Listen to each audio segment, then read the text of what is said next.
Kanonye mbifurize umugoroba mwiza, umugoroba umugisha, kuri uwo twumva amasaha ya nimugoroba, umugoroba umugisha, kuri uwo twumva amasaha ya mu gitondo, umugoroba umugisha, kuri uwo twumva amasaha yo ku gicamunsi. Hano mu Rwanda turi ku mugoroba wo ku itariki 20 z'ukwa gatandatu 2025, birumvikana rero rwose nyamuneka tuba tugarutse mu cyitwa makuru, tuba tugarutse mu cyitwa imiripuko. Ni mu gihugu cy'u Burundi, tugenda tureba uko situation ihagaze cyangwa se uko byifashe. Hari benshi bakomeje kumbaza ati se bwana Moses, aho buri uba watarabukehe mwa bantu b'Imana mwe, si ngombwa kubabwira ahantu mperereye, ariko muri ano masaha nizere ko turi buze kuba turi kumwe 5 kuri 5 kugira ngo ibintu bigende neza mu buryo navuga ko budasanzwe. Ngira ngo murabibona yuko rwose vuze yuko namaze kubasura iwanyu, ntago naba nibeshye. Yes, birumvikana rero ni byinshi cyane tugiye kuba dukomozo, ariko kandi tuva imuzi n'imuzingo. Ariko mbere yo kugira ngo twinjiye muri ano makuru adasanzwe, fasha tubanze dusuhuza abantu badukurikira bari mu bice bigiye bitandukanye, kuko tunabaye n'ikaze di hano kuri TV Duniani Kote. Yes, badukurikira bari mu gihugu cy'u Rwanda, ariko kandi mu gihugu cy'u Burundi bari muri Korine Mujejuru, bari muri Korine Murangara, bari muri Korine ya Tongo, bari mu gisagara cya Bujumbura ndetse na Gitega, tubahaye ikaze. Bari Kenya, Tanzania, Malawi, South Africa, Zimbabwe, Zambia, tubahaye ikaze. Ariko kandi United Kingdom, America ndetse na Canada, Ubufaransa n'Ububiligi, tubahaye ikaze tubikuye ku mutima. Ngizo ingingo z'ingenzi rero utagomba gucikwa muri ano makuru yacu. Ngira ngo nababwiye ati kuri ano masaha nimugoroba ndaza gukubita mbangura mu buryo bwo kugira ngo ufite megabyte nke cyane aya makuru aze kuyumva mu buryo navuga yuko budasanzwe. Ubwo yaba afite izijana, yaba afite za 50, nizere ko aya makuru ari buyakurikiranye mu buryo navuga ko bwiruka cyane.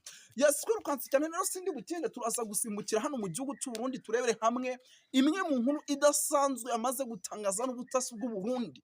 Imwe mu nkuru idasanzwe ndasubiramo yamaze gutangaza ubutasi bw'u Burundi, nuko ubu tuvugana uwitwa General Neva isaha ku isaha ari umwe mu bantu bashobora kuza guhunga igihugu cy'u Burundi igitaraganya, ndetse muri uku guhunga igihugu cy'u Burundi akaba ari bugihunge kubera amagambo akomeye cyane yatangajwe n'uwitwa Gervas Ndakobuca bakunze gutazana ndakugarika. Ibi bintu wenda tugiye kubyinjiramo tuve imuzi n'imuzingo, uraza kumenya uko situation ihagaze.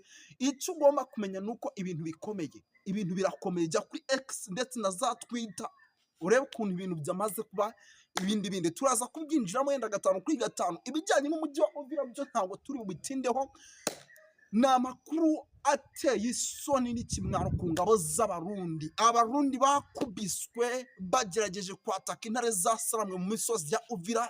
Ibintu byari bikomeye, ariko byababayeho ni bya bindi imbwa y'umweru yahuriye nabyo ku mugezi, kuko bakubiswe ivumbi ryatumuka abagera kuri 85 baza kwasiga ubuzima.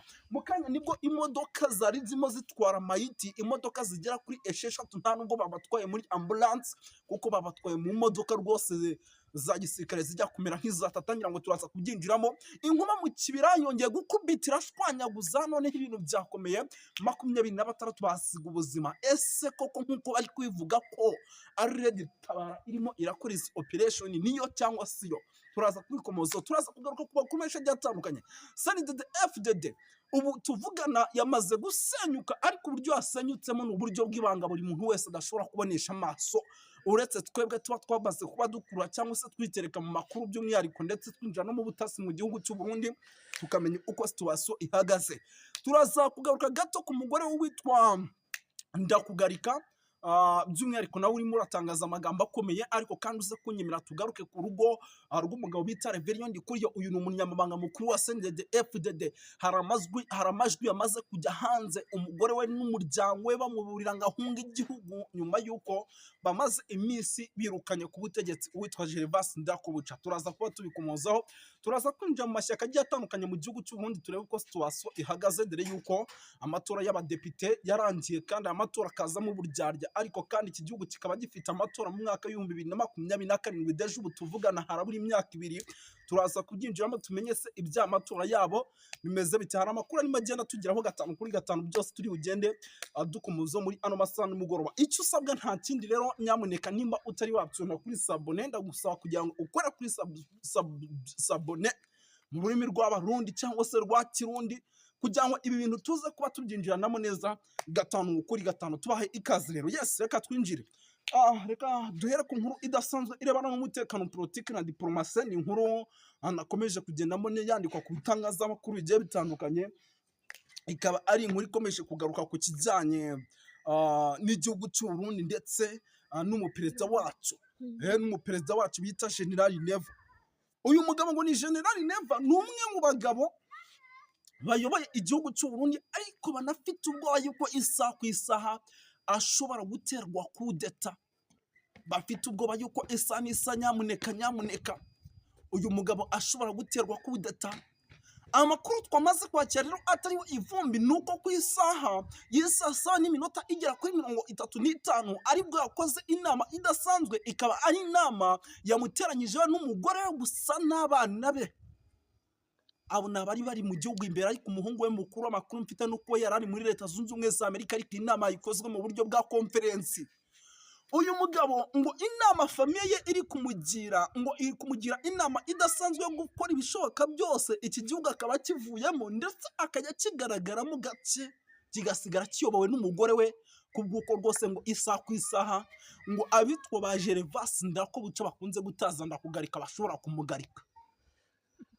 Ni amakuru yatugezeho, turavuga tuti nyamuneka ibi bintu nubwo ari amakuru tuba twakuye indani mu butasi, ntabwo dushobora kwanga kuyabagezaho.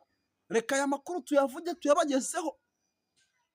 Uyu mugabo bitewe na guverinoma ye irimo amanyanga, bitewe na guverinoma y'igihugu cy'u Burundi irimo uburyarya ndetse n'ubugambanyi, amacakubiri ndetse n'ibindi bintu bigiye bitandukanye, ibyo byose ngo biri bimwe mu bintu bishobora kumuhungisha igihugu, mu rwego rwo kugira ngo naramuka agize n'amahirwe yo kuyobora igihugu cy'u Burundi mu mwaka w'2027 bongeye kumutorera kuyobora igihugu cy'u Burundi, akiyobore nta kibazo na kimwe afite.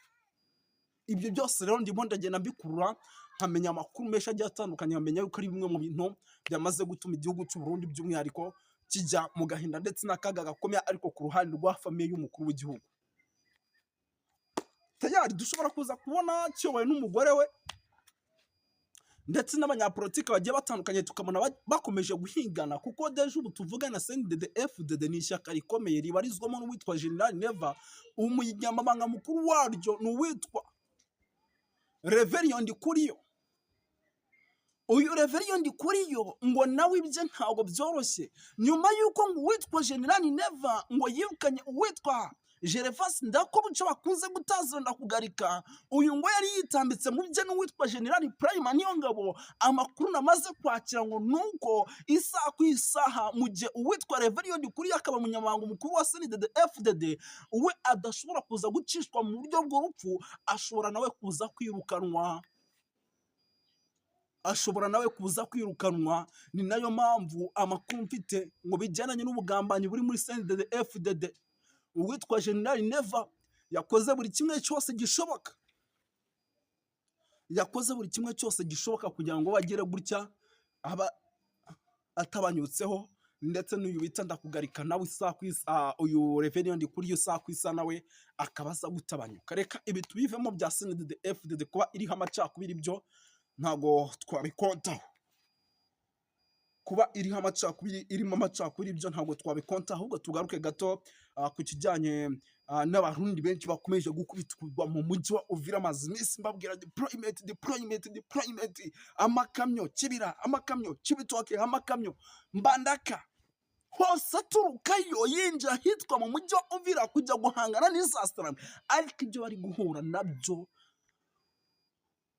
nk'abantu b'Imana, ibyo bari guhura nabyo ntabwo bisanzwe. Aba bagabo barimo barakubitwa nka 80 batashye ari mayiti. Ibi ndabibabwira, nyamara nkababwira ati abarundi ibyo barimo barabonera hariya ntabwo bisanzwe. Ariko Neva arabyemera. Ubu hari umuntu ufite umwana we wagiye mu gisirikare, ariko nyuma yo kujya mu gisirikare akaza koherezwa hariya, na n'ubu akaba agitegereje ngo uwo mwana azaza ajya he ko bamumize. Urumva ni ikibazo gikomeye cyane. Yes, no kuvuga ngo rero ibi reka tuhita tunabivaho, ubwo icyo mugomba kumenya ni icyo, ahubwo tugaruka gato Kibira naho inkuba zirimo zirashwanyaguza ziri gukubita. Benshi batinire gitabara barenga 20 bahashize ubuzima, makuru maze kongeraho mu kanya, ariko bamwe bati ni Red Tabara, abandi bati ni abasirikare bari gusubiranamo indani hagati yabo. Ibi nabyo byamaze kuba ibindi muri Israel na Palestine. Muri Israel na Iran rero naho ibintu birakomeye. Uwitwa Ayatollah Ali Khamenei ntashaka yuko witwa Benjamin Netanyahu yinyeganyeza habe na gato. Imvura y'ibibombe, imvura y'amasasu, ikitwa imiripuko, birabyo nta nubwo ari imiripuko maza y'ibyanya mu gigimo. Abahungu barimo baroherezanya, ibintu birakomeye. Nukuvuga ngo rero byose tugomba kujya tugenda tubakurikirana, ariko hagati aho hari umuvandimwe ugiye kumpa ikitwa ubusesenguzi, ubu niwe mba ngiye rwose guhita mbazana nkayita mbanyurizamo mukamwumva, ariko aduha kuri Kongo ndetse n'u Burundi ndetse akanagaruka muri Israel ndetse na Iran. Reka tumukurikire nimuze kujya kure. Dutangure n'inkuru zivugwa mu isi. Aba Ismail n'aba Isaka baramaranye mu burengerazuba bwo hagati. Abatabizi ni ukuvuga ngo aba Israeli n'Abarabu.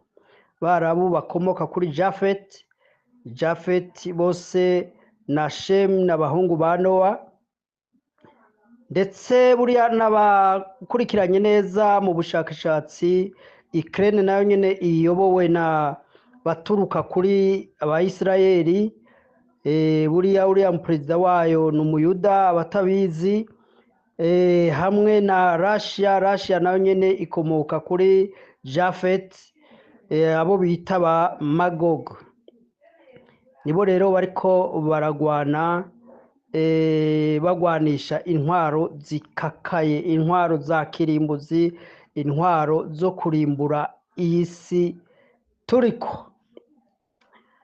Rero karaga paranteze gatoya, ababyifuza tuzabategura ikiganiro kirambuye, ariko niyo wokora ubushakashatsi kuri YouTube ibyo wifuza kumenya ku ruvyaro rw'abahungu ba Nowa, aribo Shemu bakomokako na Aburahamu ariwe yabyaye Abayisirayeli. Hagati yabo hakaba umuryango witwa Yuda ariwo wahawe ubwami kuyobora. Hanyuma abajafeti ni Abarabu, ni bariya b'Abarusiya muri za Afghanistan, bariya abantu benshi bava muri za Turiki na biriya bindi bihugu byose uzamutse vers le nord ya Israeli.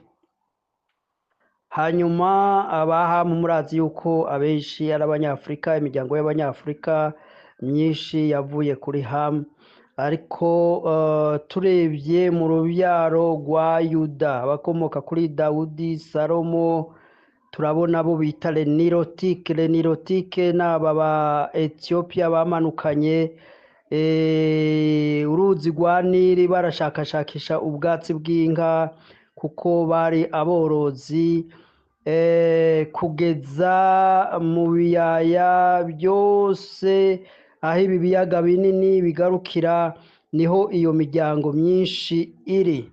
Abifuza amateka n'amasezerano kuri iyo miryango murashobora kubirondera kuri za YouTube, mushobora kubona amakuru ahagije ibyo Abayisirayeli n'imiryango bakomoka ko basezeraniwe, ndetse n'abakomoka kuri Ismaili aribo Barabu n'abariya ba Magogi aribo biriya bihugu bya Russia, abenshi bari muri Ukraine, abenshi bari muri biriya bihugu bya Afghanistan, za Turkiya n'ibindi bihugu byinshi biri cyane urebye biri muri Est na Nord ya Israeli. Abenshi niyo miryango, n'abinjiye mu Burayi niyo miryango myinshi ikomoka kuri abo bita les Jafetite. Rero nitware turi mu by'iyobokamana, ariko twari ducishijemwo bijanye n'amakuru turiko turakurikirana. Kurimburana bikabije muri ibyo bihugu nibyo turiko turabona, ariko ibi byose ni ibimenyetso bituganisha ku kugaruka kwa Yesu, kuko ibi byose bituma haba inkenegwa y'icyo twakwita nouvelle ordre mondiale. Mbega n'indazoyobora le nouvelle ordre mondiale, tugereranije turavye la prophecy ni Uburayi, ariko urabye Amerika iritaza Uburayi bugaragara nk'aho umenga bufite intege nke muri ibi bihe, ariko dukurikiranije ibijanye na profesi Uburayi icyo twakwita Roman Empire itegereza kongera kuza ikaridinga icyo twokwita